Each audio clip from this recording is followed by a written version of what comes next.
Magpapalit kami ngayon ng battery ng GMDSS pati sa general service. Ito yung battery room. So i-off lang muna natin dito.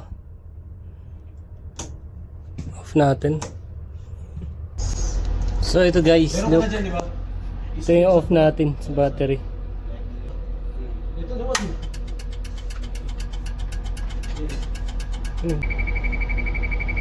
Off nyo rin dito.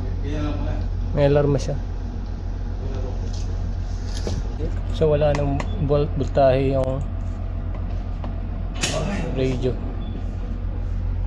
Naka-off na dito yung breaker. So ito yung mga bago. Papalitan natin yung luma.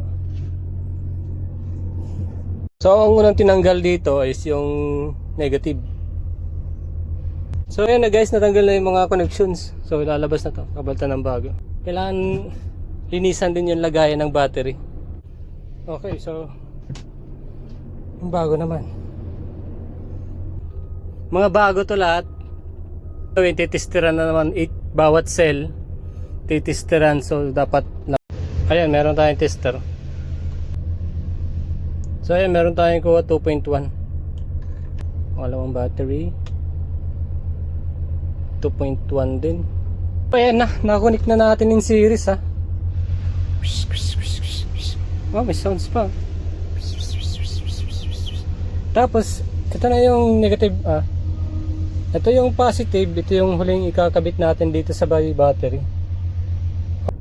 Meron pala ako ditong Vaseline na nalagay natin dito sa mga ano niya, para maiwasan yung pag spark. Okay, so naka-series to siya. Dapat may makuha tayong 24 plus volts or 25, mga ganun. Yun, 26.9. So goods to siya. Alright. Oh, ayan na. General service in series. So dito na yung negative, nakabit na.